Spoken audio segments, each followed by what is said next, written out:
Yo, hoop fans! Your sideline sage, Tips and Upstreams, is lacing up once again. On deck, deep dives into the freshest NBA clashes, ready to set the planks ablaze. But before we jump the ball, be sure to hammer that subscribe on our YouTube channel to keep hooked with our sharp forecasts and prime selections. All right, let's bounce into today's NBA Crystal Ball reads. The first prediction for today is for the game between Minnesota Timberwolves and Dallas Mavericks. In a pivotal Game 3 of the Western Conference Finals, the Minnesota Timberwolves head to the American Airlines Center to take on the Dallas Mavericks. Down 2-0 in the series, the Timberwolves are in a must-win scenario to keep their championship hopes alive. Minnesota, which had a stellar regular season and a strong playoff run thus far, needs to regroup and find a way to snag a road victory. The Timberwolves held the upper hand throughout the regular season, winning 3 out of 4 matchups against Dallas. However, the Mavericks have upped their game in the playoffs, especially with Luka Doncic's clutch performances. Doncic nailed a game-winning three-pointer with just 3 seconds left in Game 2, proving why he's one of the league's top players. In that game, Minnesota shot 41.2% from the field and 38.7% from beyond the arc, but it wasn't enough to secure a win.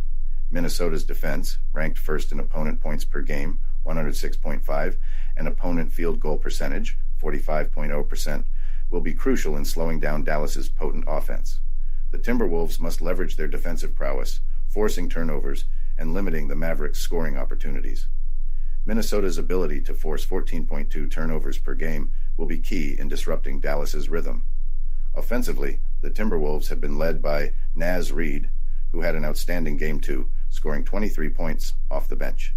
However, Anthony Edwards and Karl Anthony Towns need to elevate their play.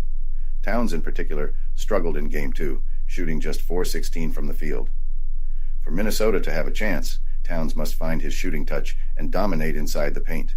The Timberwolves' backcourt will also play a crucial role. Despite dealing with an Achilles strain, Mike Conley has been solid, contributing 18 points in Game 2.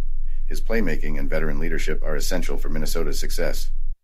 The Timberwolves have shown resilience on the road, winning 5 of their 6 away games in the playoffs, and they'll need that same toughness in Dallas. On the other side, Dallas has been impressive in the postseason. Luka Doncic continues to be a force, recording his 5th triple-double of the playoffs in Game 2. His partnership with Kyrie Irving has been formidable, with Irving adding 20 points and 6 assists in the last game.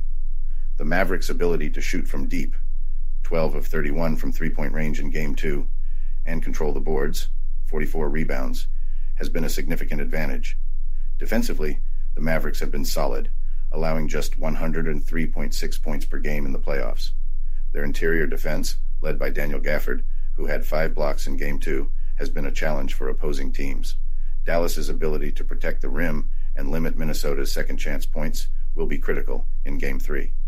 The Mavericks are dealing with their own set of injuries. Luka Doncic is listed as questionable due to left ankle soreness, but he's expected to play given the stakes.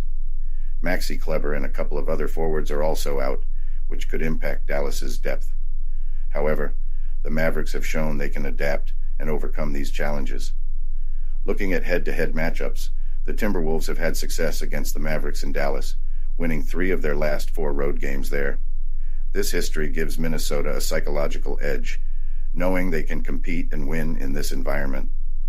The Timberwolves have also covered the spread in 8 of their last 9 road games after losing as favorites, a trend that bodes well for them covering the 3-point spread in Game 3. The Timberwolves' main issue is their offense struggling in clutch moments and their defense failing to contain Doncic. Despite Doncic's game winner over Gobert, Gobert has been the Wolves' most impactful player in this series.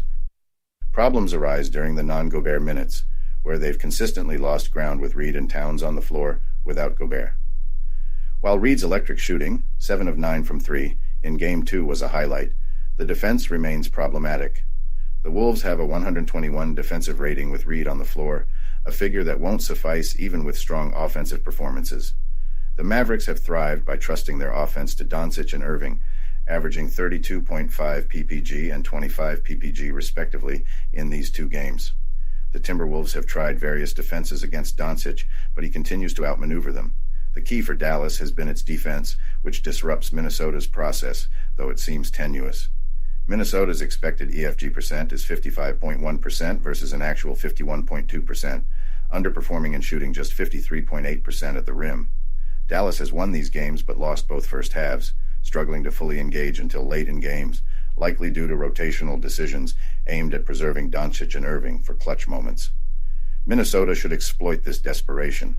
The Timberwolves' defense has been consistent, allowing only 101 points per game in the playoffs. They need to maintain this defensive intensity and limit Doncic's impact. Minnesota's offense must be more efficient, minimizing turnovers and capitalizing on scoring opportunities. The Mavericks, riding high on their 2-0 series lead, aim to maintain their momentum. However, the pressure of securing a home win can be daunting. Dallas must stay focused and avoid complacency against a determined Minnesota team looking to bounce back.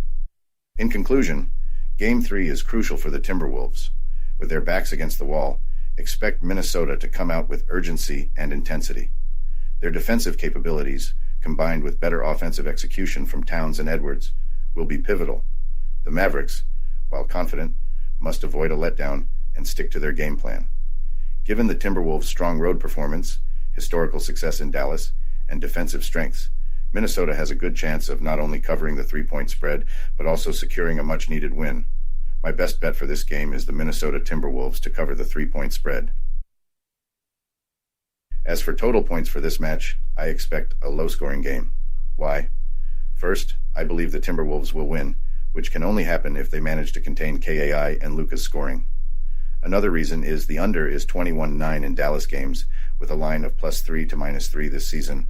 Additionally, the under is 15-7 when Minnesota is coming off back-to-back overs this year, holding opponents to 101.5 points per game in those contests. So, expect a stronger defensive effort from Minnesota.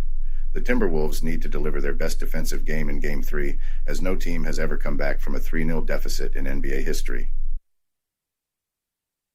Another betting suggestion is Karl Anthony Towns to score over 19.5 points.